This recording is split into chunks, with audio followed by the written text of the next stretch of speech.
Welcome to NDJ News. Today we have a special report with our guest Natasha Urban. She is an Irish dancing expert today to help us understand Irish dancing. Hi, Natasha. Hi, George. Thanks for having me. So, Natasha, how did Irish dancing get to Ventura? In 1985, my teacher moved to Ventura from Galway, Ireland. She first opened a studio in Ventura, but it got so popular that she had to open 6 more across the state. How often do you practice? I practice 3 days a week for an hour and a half each practice. Don't the dresses cost a lot? The dresses range from about $350 to $1,000. The shoes are also pretty expensive. Why don't you show us a dance? Sure.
Hi ho, Dylan Sherman here, and I am here at the beautiful Santa Barbara Zoo, located in beautiful Santa Barbara, and I am here to talk about the zoo's new show called Dino Doc.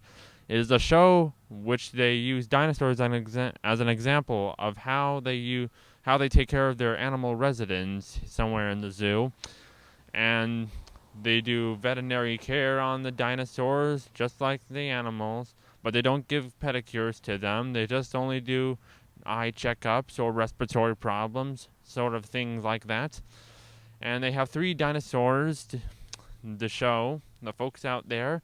They have a T-Rex named Duncan, a handheld baby triceratops by the name of Tulip, whom Liz Wilson of Santa Barbara named last year, and their new Parasaurolophus named Lily, who is bigger than Duncan. She is 16 foot tall and weighs probably 75 pounds as Duncan. And what they do is they bring them out one by one, and then they check to see if anything is wrong with the dinosaurs, if they might have a sore foot or their eyes are sore, or even if they have sneezing problem. So they just call out some volunteers from the audience to come up and help them with their dinos. And and so on. And then at the end of each 50-minute show, they do a little medium photograph with all 3 dinos.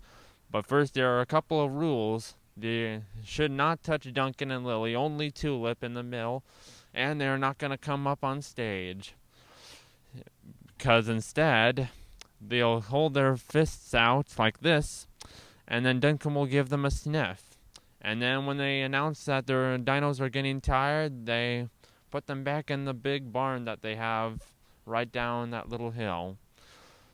And it's an everyday show, Saturdays and Sundays, on the weekends. And the Duncan family were the sponsors of the dinosaurs. And let me tell you this, folks.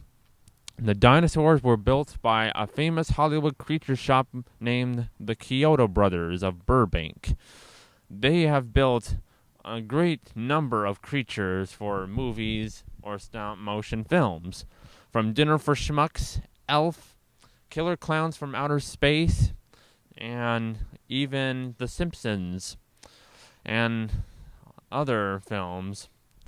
And this is their first time ever to agree with Dean Noble, the marketing director of the Santa Barbara Zoo, to make some dinosaurs for entertainment to see if dinosaurs were real. And I guess that's all we have for today, folks. So this is Dylan Sherman signing out. Go.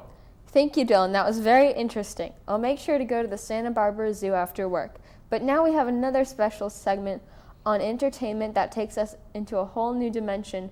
Let's give a big round of applause for George. What are 4D theaters? 4D theaters are seats that move to the film's movement. And how will these theaters change entertainment as we know it today? 4D theaters will change entertainment because you can now feel the movement of a film. Why are they so interesting? They are so amazing because they let us feel and experience movies in a cool new way. Thank you, George. That was very entertaining. I'll be sure to go to the Santa Barbara Zoo and a 4D movie theater after work. I'll bring my dog too. But now we have a special weather report with Dylan Sherman. There is some wacky weather going on around the United States, and we need people like Dylan to help report the facts on such bizarre behavior in Earth's atmosphere. Go ahead, Dylan. Take it away. Little high, little low, little hey, little ho. Dylan Sherman here with the weather report for today. Today's forecast includes a sharknado ripping through Nevada. Meanwhile, it's experiencing the hottest day on record. Thursday will be raining candy and otherwise treacle.